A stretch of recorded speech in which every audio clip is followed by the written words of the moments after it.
macam tujuan untuk rekod tadi.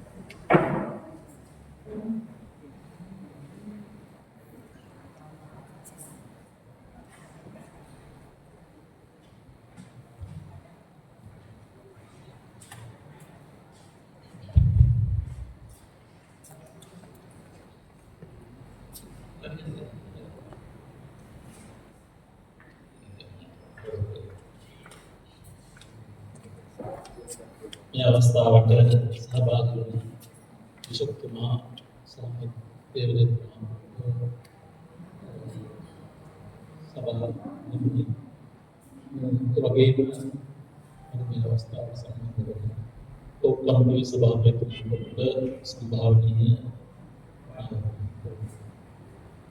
අද දවසේ මේ පැවැත්වෙන කාර්ය පිළිබඳව මේ ස්ථාන බාහිර දේවදත්තුමා විසින් ප්‍රකාශ කරනවා. ඊට දින කිහිපයකට පෙර එතුමා ඒ දායක සභාවේ ඉදිරිපත්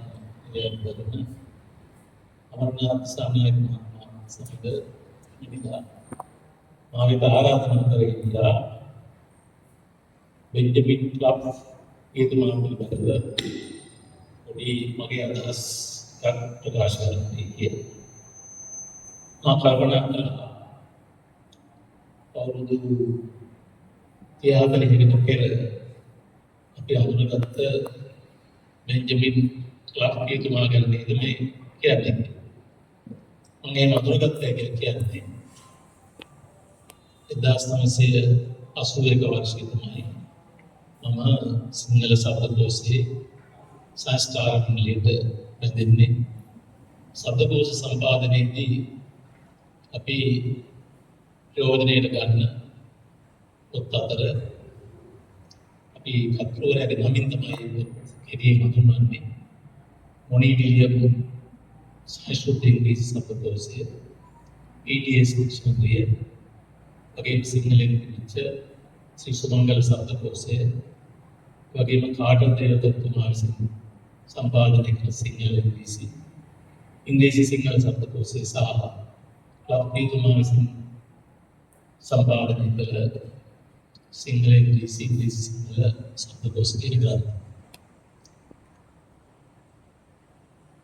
එතුමා පිළිබඳව ඒ නිසා මගේ නම ක්ලබ් සාකෝ කියලා විදියට අනවුන්ස් කරනවා. අපි පුරුදු වෙලා තියෙන ක්ලබ් කියලා කියන්නේ. මේ දේශනය කරන්න කියලා වරදනා කරලා පස්සේ මම මේ පිළිබඳව පොඩි නිරීක්ෂණයක් කළා. ඒකේ එකක් තමයි Benjamin Clough and the Birth of Buddhist Studies. ඒක Department of Religion, University of Manitoba, Canada. ඒකේ පළවෙච්ච ඒ විශ්වවිද්‍යාලයේ උගදෙකු විසින් රචනා කළ නම් තියෙනවා නමස්කාර නම.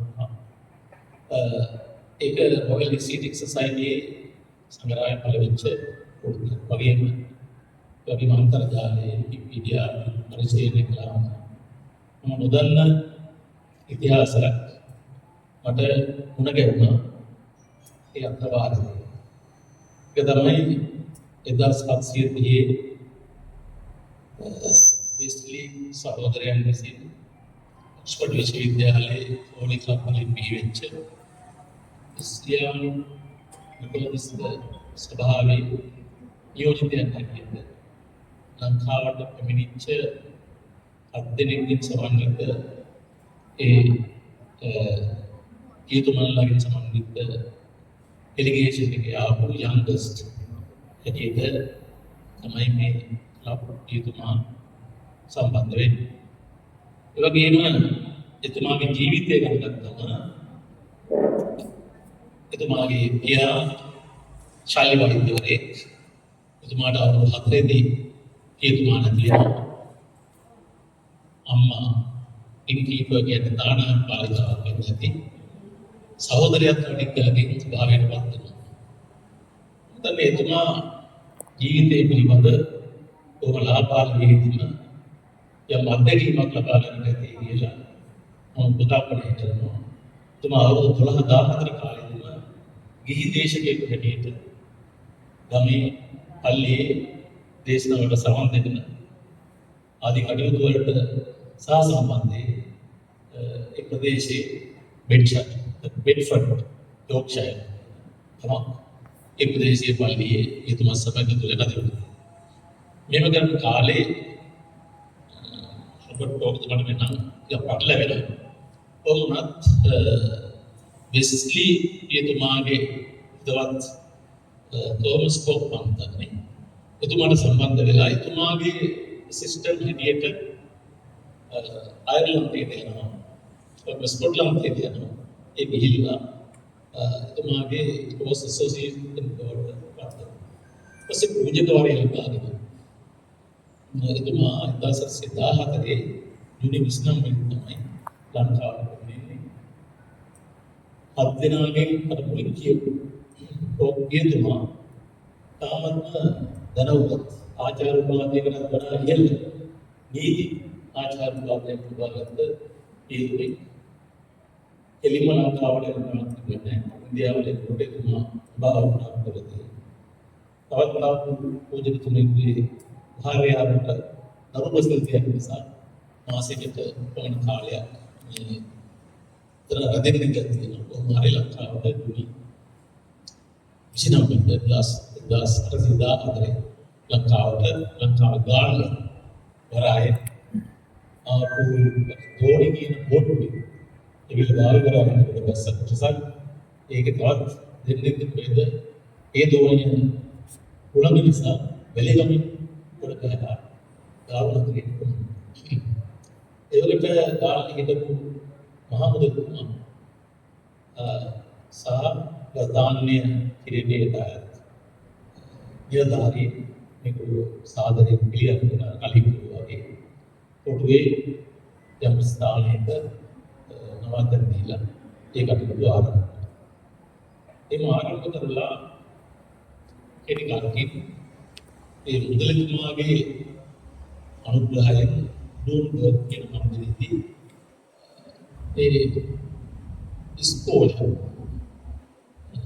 ඉස්කෝලේ කෙනෙකුට ඉස්කෝලේ ගිහින් දාතිය ඒ සමාජයට උදවලා තිබුණේ තමයි හතර දෙනෙක් දෙනෙක්ගේ පන්තියක් ආරම්භ කරා. මගේ ඉස්සෙල්ලා කියන කාරණා තියෙනවා